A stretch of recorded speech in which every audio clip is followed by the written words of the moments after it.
पेशे से एक बहुत अच्छी वकील थी, लेकिन कहते हैं ना, बहू कितनी भी बड़ी तोप क्यों ना हो, सास के सामने तो भीगी बिल्ली ही होती है।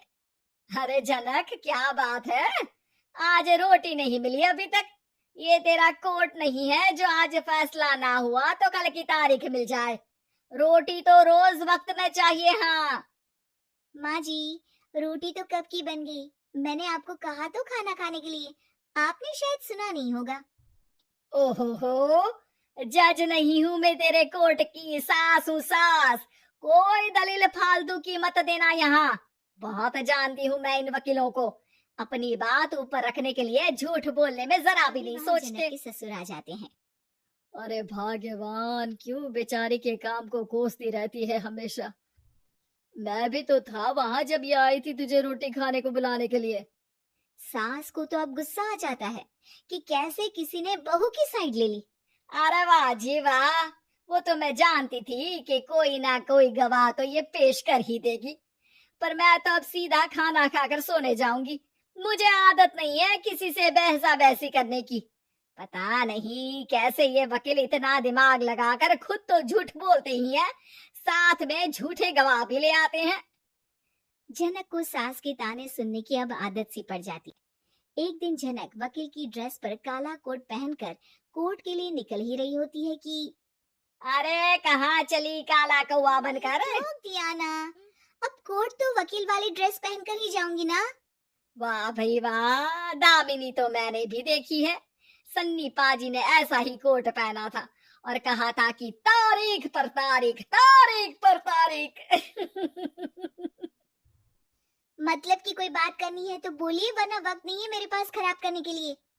अरे पता नहीं तुझ में क्या देखा मेरे बेटे ने, सारा दिन वकीलों वाली बहस करती है, भोली भाली सास के साथ। अच्छा सुन, जो इतनी बहस मेरे आगे करती है ना, जरा अपने बॉस से कर ले, जो 1 साल भी ना हुए तेरी शादी को और काले कपड़े पहना दिए। अंदर जा और लाल कोट पहन कर आ, पता तो चले कि नई नवेली शादी हुई है। अरे माँ जी, कोर्ट में मेरा बॉस क्या करेगा, ये तो पूरे देश की ड्रेस है वकीलों के लिए। लेकिन सास तो ठहरी सास। अच्छा, तो कोई जरूरत नहीं है 2-4 साल कोर्ट जाने की। शादी थोड़ी पुरानी हो जाए तब इजाजत दे दूंगी मैं तुझे काले कपड़े पहनने की।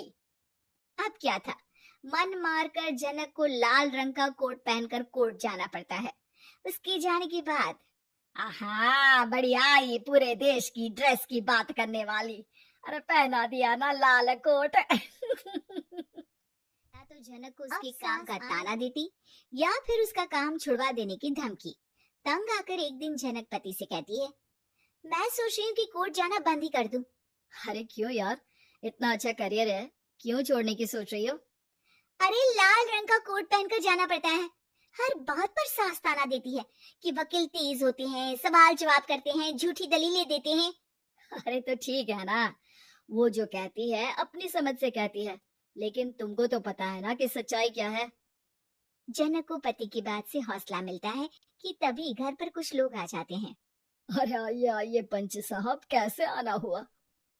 अरे भाई साहब, सुना है कि आपकी बहू वकील है। तभी वहां सास आ जाती है। हाँ है तो, लेकिन क्या हुआ, फिर कहीं बहस कराई क्या?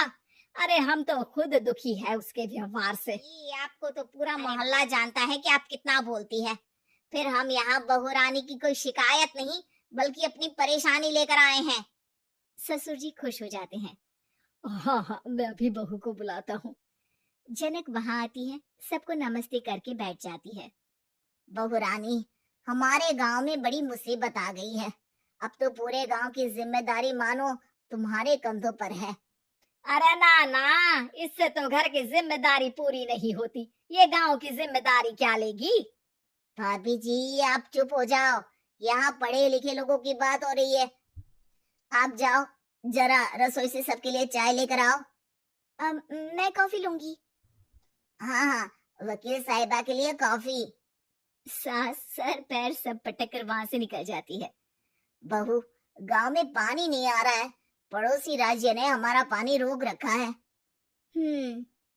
इसका मामला तो बड़े कोर्ट में चलेगा पंच जी, लेकिन ऐसा क्यों? वो राज्य हम लोगों से पानी के पैसे मांग रहा है। अब आधे गांव में पानी की सप्लाई खत्म हो गई है बहुरानी।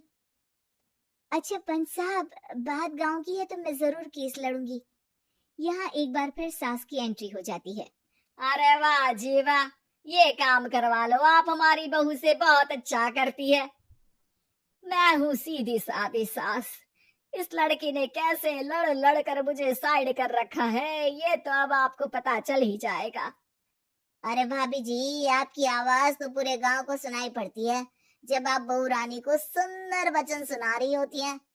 अरे वकील बहू मिली है, फक्र करो फक्र।